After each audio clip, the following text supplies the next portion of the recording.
আমরা যারা YouTube content creator বা গুগল অ্যাডসেন্স ব্যবহার করে থাকি, আমাদের ইউটিউব স্টুডিওতে এরকম একটি নোটিফিকেশন আসছে, your US tax form will be expire at the end of একটা ডেট দেওয়া থাকে। আমরা যদি গুগল অ্যাডসেন্সে যাই তাহলে এরকম একটি নোটিফিকেশন আসছে, অ্যাকশন রিকোয়ার্ড। এখান থেকে যদি গো টু পেমেন্টসে যাই, পেমেন্টস অ্যাকাউন্টসের ভিতরে যদি এখান থেকে আমরা ইউটিউবে যাই, তাহলে আমাদের সামনে এরকম রেড সিগন্যাল দিয়ে একটা নোটিফিকেশন দেখা যাবে, your tax form expire on, এখানে একটা ডেট দেওয়া থাকবে। এখানে আরও বলা আছে আপনার ইনকাম থেকে তারা 30% কেটে নিবে, এমনকি আপনার অ্যাকাউন্টটা তারা হোল্ড করেও দিতে পারে। ইনকামের 30% যদি কেটে নেয়, $100 ইনকাম হলে তারা $30 নিয়ে নিবে, আমাদেরকে দিবে $70। এটা আমাদের ইনকামের মোটামুটি বড় একটা অংশ। চিন্তার কোনো কারণ নেই, আপনাদের সাথে আছে আপনাদের ভাই আল মাহমুদ রায়হান। তা কিভাবে এই ট্যাক্স কেটে নেওয়ার হাত থেকে আমরা বাঁচবো, প্রপার ইনফরমেশন দিয়ে সঠিক পদ্ধতিতে কিভাবে আমরা এই ফর্মটি সাবমিট করব বা রিসাবমিট করব, সেই প্রসেস আমি এই ভিডিওতে দেখাবো। অনেকে হয়তো বলতে পারেন যে ভাই এর আগে তো আমি একবার সাবমিট করছি, পুনরায় আবার কেন সাবমিট করতে হবে? 2021 সালে আমিও একবার সাবমিট করেছিলাম।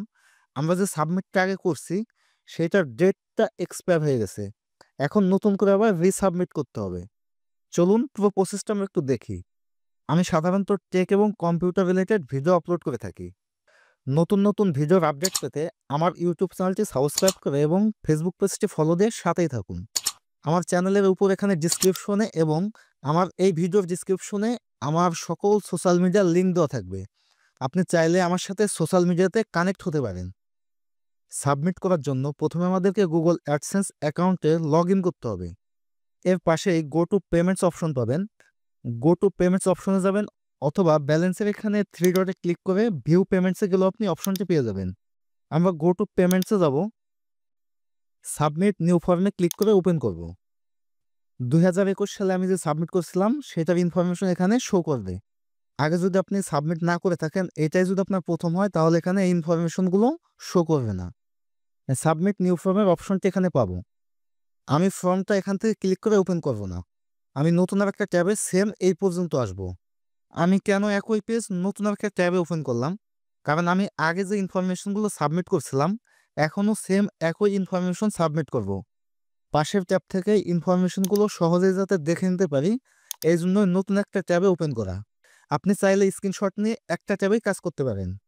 এখন আমরা সাবমিট নিউ ফর্মে যাব, স্টার্ট নিউ ফর্ম। নিচে আসলে আমরা স্টার্ট ফর্ম অপশনটি পাবো, ক্লিক করে ওপেন করব। তাহলে আমাদের অ্যাডসেন্সে নতুন করে আবার লগ ইন করার একটা অপশন আসবে, লগ ইন করে নেবেন। US tax information, type of account. আপনি যদি আমার মতো ব্যক্তিগত কন্টেন্ট ক্রিয়েটর হয়ে থাকেন তাহলে ইন্ডিভিজুয়াল দেবেন, আর যদি প্রাতিষ্ঠানিকভাবে বা কোনো বাণিজ্যিকভাবে হয়ে থাকে সেক্ষেত্রে নন ইন্ডিভিজুয়াল দিবেন। নেক্সটে ক্লিক করব। আর ইউএস সিটিজেন আর resident of the United States, আমরা যেহেতু ইউএস এর নাগরিকও না সিটিজেনও না, সেক্ষেত্রে আমরা এখান থেকে নো দিব। নেক্সটে ক্লিক করব। আমরা আগে যারা ইন্ডিভিজুয়াল সিলেক্ট করেছিলাম তারা এখান থেকে W8BN এই যে ফর্মটা আছে এটা এখান থেকে আমরা সিলেক্ট করব। আর নন ইন্ডিভিজুয়াল যারা তারা সেকেন্ড অপশনটা চুজ করবেন, স্টার্ট WBN ফর্ম, এখানে আমরা ক্লিক করে ওপেন করব। আপনাদের নামের ভিতরে অনেকে এমডির সাথে হয়তো ডট থাকে বা হাইপেন থাকে, ইংলিশ অ্যালফাবেট ছাড়া অন্য কোনো সাইন যদি আপনার নামের ভিতর থাকে সেটা এখান থেকে উঠিয়ে দিবেন। অনেকে একটা ভুল করে, এখানে নামের ক্ষেত্রে ইউটিউব চ্যানেলের নামটা দিয়ে দেয়। এটা মূলত আপনার নিজের ব্যক্তিগত নাম, যেটা আপনার এনআইডি বা পাসপোর্টের দেওয়া আছে সেই নামটা এখানে আপনি ব্যবহার করবেন। এই বক্সে কোনো কিছু করার দরকার নেই। কান্ট্রি বা রিজন এখান থেকে আমরা যেহেতু বাংলাদেশ, এখান থেকে আমরা বাংলাদেশ সিলেক্ট করব। এখানে আমাদেরকে টিন সার্টিফিকেটের যে নাম্বারটি আছে এই নাম্বারটি দিতে হবে। আপনাদের যদি টিন সার্টিফিকেট না থাকে, কিভাবে অনলাইনে টিন সার্টিফিকেট করতে হয় এই নিয়ে আমার চ্যানেলে একটি ভিডিও আপলোড করা আছে, ভিডিওর লিঙ্কটি আমার ভিডিও ডিসক্রিপশনে দিয়ে দেবো, ওইখান থেকে আপনি ভিডিওটি দেখে নেবেন। এখানে টিন নাম্বারটি দিয়ে দিব। নেক্সটে যাব স্ট্রিট অ্যাড্রেস, এখানে এই ফরম্যাটটা আপনি ফলো করতে পারেন। প্রথমে ভিলেজ দিয়ে একটি ক্লোন দিবেন, এখানে আপনার গ্রামের নামটা লিখবেন। এরপর পোস্ট অফিস ক্লোন, এখানে আপনার পোস্ট অফিসের নাম কমা। এই ফরম্যাটটা আপনি ফলো করতে পারেন। প্রথমে ভিলেজ, তারপর পোস্ট অফিস, উপজেলা, সবার শেষে হচ্ছে ডিস্ট্রিক্ট। অ্যাপার্টমেন্ট সুইট এগুলো আপনার অপশনাল, এটা না দিলেও সমস্যা নেই। সিটি, সিটি এখানে আপনার শহরের বা জেলার নামটা এখানে দিয়ে দিবেন। পোস্টাল কোড, প্রত্যেকটা পোস্ট অফিসের একটা করে পোস্টাল কোড থাকে, আপনার পোস্ট অফিসের পোস্টাল কোডটা এখানে দিয়ে দিবেন।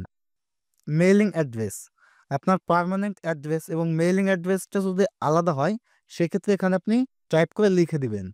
অনেকের এনআইডির ঠিকানা হয়তো গ্রামে, কিন্তু আপনি বসবাস করেন অন্য একটা শহরে, সেক্ষেত্রে আপনার মেইলিং অ্যাড্রেসটা আলাদা হবে। যে শহরে আপনি বর্তমানে আছেন এটা হবে মেইলিং অ্যাড্রেস। অনেকে টেম্পোরারিভাবে ভাড়া বাসাতে থাকেন, হয়তো আজ আছেন বা 1 মাস পর নাও থাকতে পারেন। এই ভাড়া বাসার অ্যাড্রেসটা এখানে আপনি ব্যবহার করবেন না। সেক্ষেত্রে আপনি পার্মানেন্ট অ্যাড্রেস এবং মেইলিং অ্যাড্রেসটা সেমই রাখবেন। আমার পার্মানেন্ট অ্যাড্রেস এবং মেইলিং অ্যাড্রেস সেম, এই জন্য এখানে আমি চেক মার্ক দিয়ে দেবো। নেক্সটে ক্লিক করব। এখানে ইয়েস নোর দুটো অপশন আসবে, অবশ্যই আমরা ট্যাক্স রিডাকশন করবো, এই জন্য আমরা ইয়েস সিলেক্ট করে দেবো। এখান থেকে আমাদের কান্ট্রিটা সিলেক্ট করে দিব। অবশ্যই বক্সে চেক মার্ক দিয়ে রাখবেন। চেক মার্ক দিয়ে এখান থেকে আর্টিকেল অ্যান্ড প্যারাগ্রাফের ভিতর থেকে আর্টিকেল 12 এবং প্যারাগ্রাফ 2 থাকবে। রেটটা এখান থেকে সবচেয়ে কম যে পার্সেন্টেজটা ওটা রাখবেন, 10% রাখবো। এই বক্সে চেক মার্ক দিব। নেক্সট আমরা এখানে চেক মার্ক দিয়ে দেবো। এখানে আর্টিকেল অ্যান্ড প্যারাগ্রাফ থেকে 7 এবং 1 থাকবে। রেট এখান থেকে আমরা 0% করে দেবো। চেক মার্ক দেবো। মোশন পিকচারের করে চেক মার্ক দিয়ে এখান থেকে আর্টিকেল অ্যান্ড প্যারাগ্রাফ 12 এবং 2 থাকবে। রেট এখান থেকে আমরা 10% করে দেবো। এই বক্সে চেক মার্ক দিয়ে দেবো। নেক্সটে যাব। সবগুলো ইনফরমেশন এখানে দেখাবে। অ্যাক্টিভিটিস অ্যান্ড সার্ভিস এর ভিতর থেকে এখানে আমরা নো করে দেবো। চেক মার্ক দিয়ে দেবো। এখন আমরা নেক্সটে যাব। এখানে একটা অপশন আসবে পেপারলেস ডেলিভারি এগ্রিমেন্ট। আমরা যে ট্যাক্স ইনফরমেশনটা সাবমিট করব, ইউএসএ থেকে আমাদের একটা পেপার বা রিসিপ্ট দেবে। ওই পেপারটা আমরা কিভাবে পাবো? সেটা আমরা পেপারলেসভাবে পেতে পারি, এটা আমাদের রিকমেন্ডেড। আর ডকুমেন্টস আকারে যদি আপনি মেইলে চান সেক্ষেত্রে এখানে চেক মার্ক দেবেন। এখান থেকে এই অপশনটা রাখাই বেটার। এটা রেখে অ্যাকসেপ্ট করে আমরা এখান থেকে নেক্সটে যাব। আমরা যে ইনফরমেশনগুলো দিয়েছি এখানে ফর্ম আকারে সবগুলো শো করবে। আপনি এটা এখান থেকে ক্লিক করে দেখে নিতে পারবেন। আই কনফার্ম করে নেক্সটে যাব। এখন আমাদেরকে সার্টিফাই অ্যান্ড সাইন করতে হবে। আন্ডার পেনাল্টিস এটা আমরা চেক মার্ক দেবো।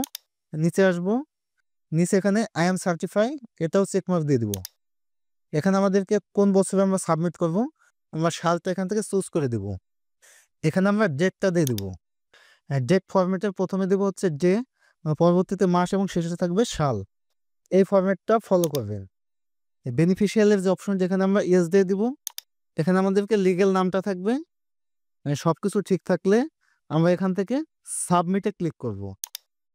আমার এখানে লেখা আসছে your tax info has been accepted. আমার ফর্মটা অ্যাকসেপ্ট হয়েছে। এখানে স্ট্যাটাসে এখানে অ্যাপ্রুভ লেখা আসবে, হয়তো কিছু সময়ও নিতে পারে।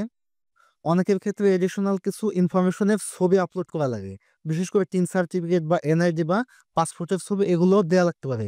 আমার যেহেতু এগুলো লাগেনি, তা এভাবে গুগল অ্যাডসেন্সে সহজেই ট্যাক্স ইনফরমেশন আপনি সাবমিট করতে পারবেন। অ্যাডসেন্সে কীভাবে ট্যাক্স ইনফরমেশন সাবমিট করতে হয় আমার এই ভিডিওটি দেখে যদি আপনি শিখতে পারেন তাহলে অবশ্যই আমাকে কমেন্টস করে জানাবেন, অথবা yes good video, nice video এই টাইপের লিখবেন, তাহলে আমি বুঝে নেব।